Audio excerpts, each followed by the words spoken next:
Hey guys, what's up? It's Vampire Bride. I got this Game Boy Advance for Christmas and I really love it. I think it's neat because of the translucent case and how you can see through to the board. But as many of you probably already know, the main downfall for the Game Boy Advances is that their screen is not backlit, it's only reflective. So you have to have light beaming on your screen for you to be able to see it. The better your lighting, the better you can see the screen. So for this video, I'm going to mod my Game Boy Advance to make it have a backlit screen. I hope you guys enjoy the video.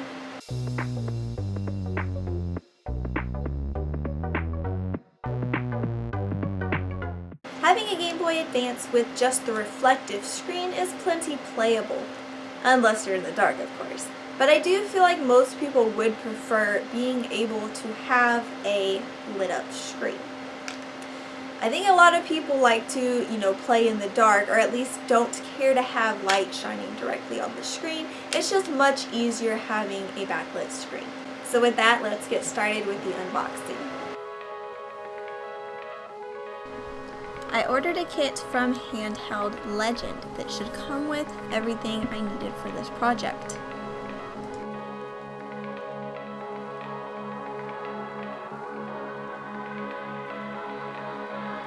The package I ordered included the strip I need to change it into a backlit screen, double-sided tape, the LCD screen, the front glass, and side spacers to space the screen properly to where the pixels aren't missing on any side.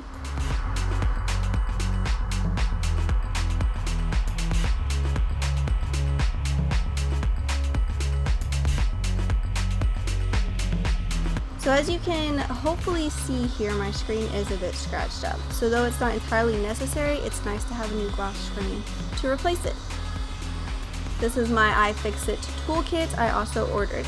It has tri-wing bits that are needed to get into the Game Boys, and also many other bits, including ones needed to open up my Wii, which by now could definitely use a cleanup.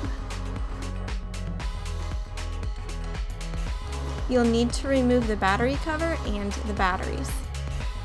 There are 7 screws you will need to unscrew to remove the case, 6 tri-wing screws on the case, and 1 Phillips inside of the battery compartment. There are also 2 Phillips screws holding in the board.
Here we need to remove the display ribbon. To do that, we need to push up on the bail, or the gray bit on each side.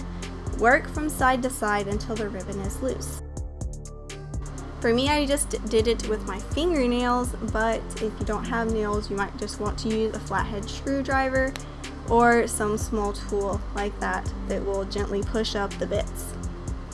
You can now remove the board and the buttons.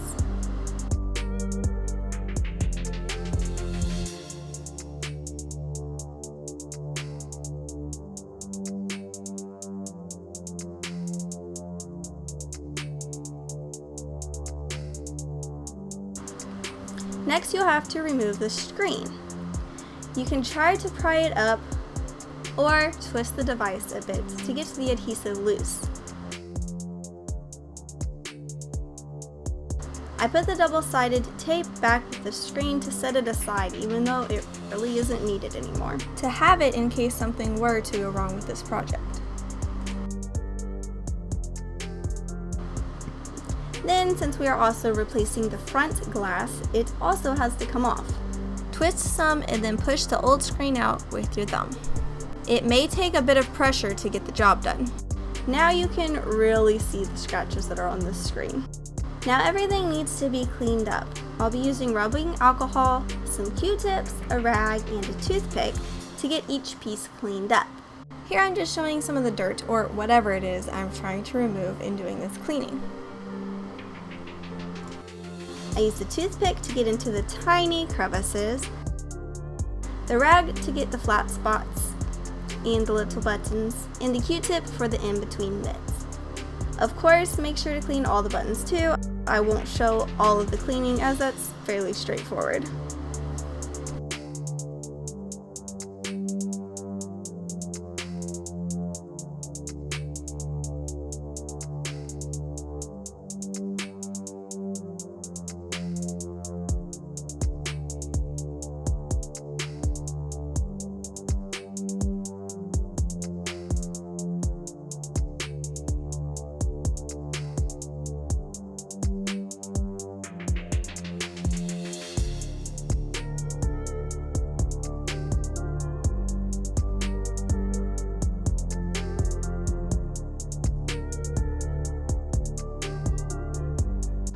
There's a plastic line running across the bottom of the screen area and one side. That is going to have to be removed, as well as part of the edge on the same side, which I'll show in a minute, for the new LCD screen to fit properly into the window. I tried a few different things to remove the plastic lines. An X-Acto knife works pretty well, but I didn't trust my accuracy with it, and I didn't want to gouge the plastic. Fingernail clippers or side cutters work, but tend to not get all of it and leave a little bit behind in the middle.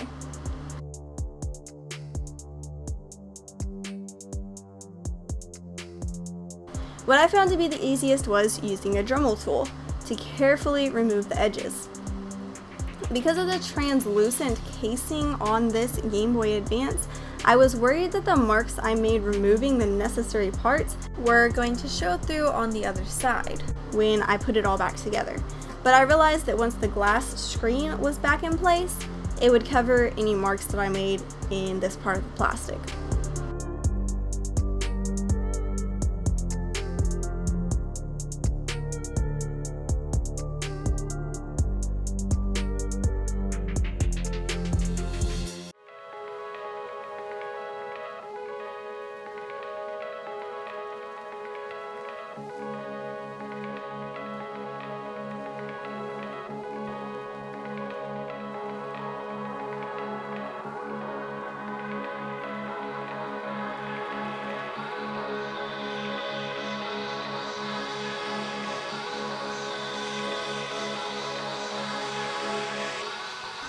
You also need to cut some of the plastic from this ridge on the side of the Game Boy that has the D-pad.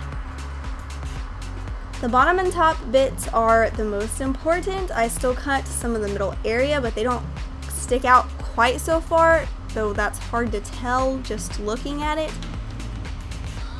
I would cut some and then check the fit.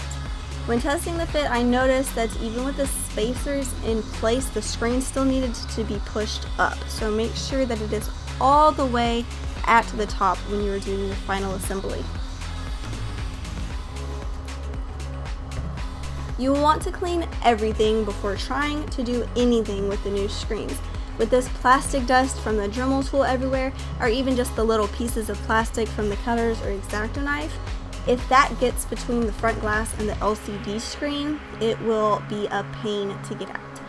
And it will be seen on the screen while you try to play games on your device.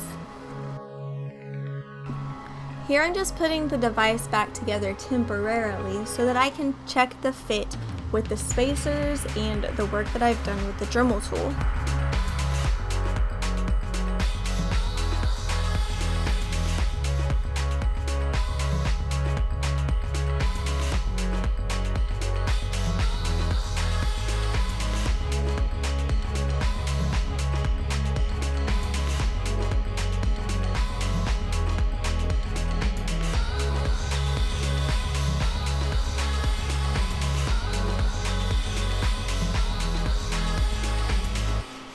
It'll be a bit hard to tell in the video, but when I checked this fit, the screen was too far down. You can see a line of black at the top, and the bottom, some of the pixels are being covered up.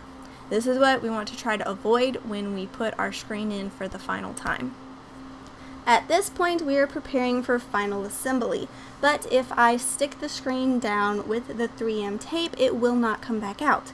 I'm not ready to do that, as there is always a chance that the placement of the screen will be slightly off, or that no matter the efforts taken, fuzz or something will get between the screens. I would like to be able to correct those issues if they were to happen. So for now, instead of taking all of the tape cover off, I am going to cut a strip at the bottom and a strip on the right side, as that is where the spacers go. And also a bit off where the screen will stick so that it isn't falling out, but I'll be able to take it out easily enough without causing any damage to my screen.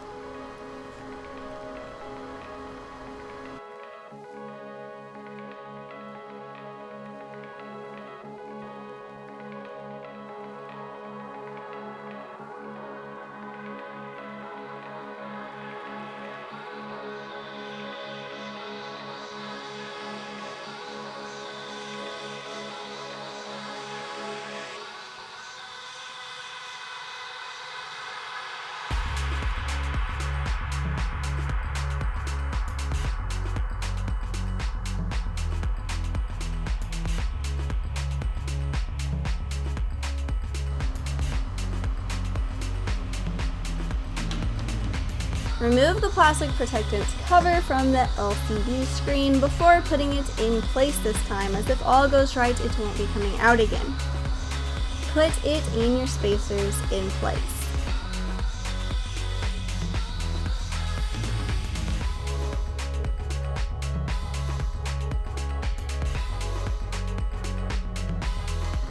And now I am connecting the ribbon and using a small piece of the leftover 3M tape to tape the ribbon down to the screen so it stays in place.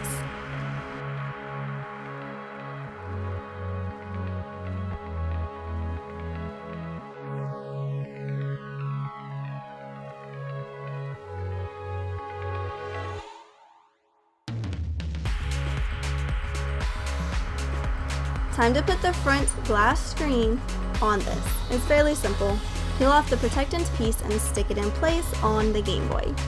Leave the protectant plastic on the side sticking out so that the screen isn't getting scratched up as you finish the project.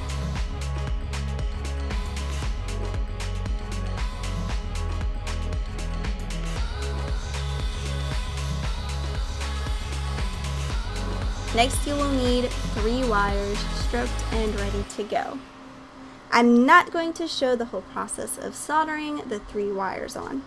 I've got the first 2 done, I just have 1 left to do, but I will show where each wire starts and where it goes. The L for left bumper goes to TP9. The R for right bumper goes to TP8. The SEL for select goes to TP2.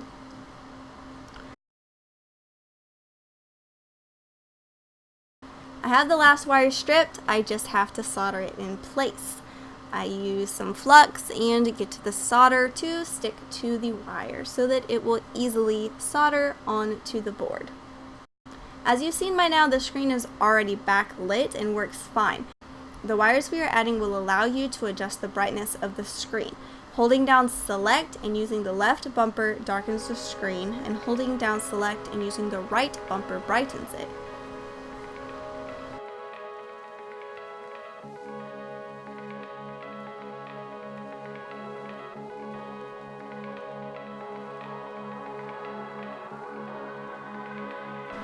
When you are done soldering all 3 wires, it is time to close up the device. You'll have to make sure that the cords are all routed where they need to go as to not interfere with it being able to close. I made my wires fairly short to minimize this issue. If necessary, you can cut a tiny notch into part of the plastic that sticks up so that the wire can be routed. I did this up in part of the plastic by the power light. to help route the R wire. That's it, everything is done. You just have to put it all back together. And of course, what you've been waiting for, check and make sure everything works.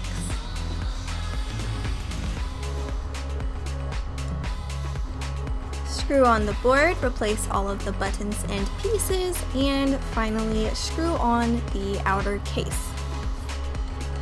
When first screwing on the case, I just did a few of the screws and then I checked how it was working to make sure it works and I wasn't going to have to take it all apart and unscrew them again.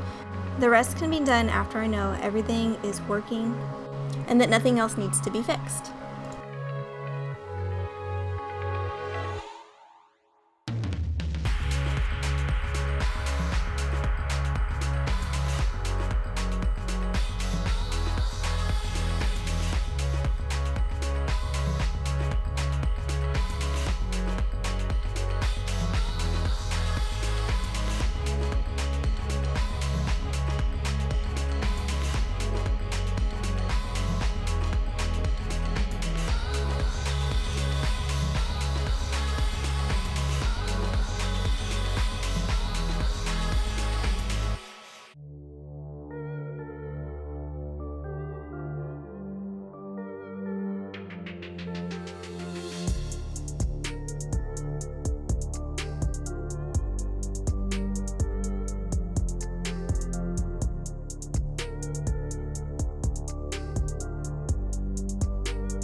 As you can see, all is working and I am now able to darken and brighten the screen.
All done, now adjust your brightness however you like, and you finally get to play your game with your new backlit screen.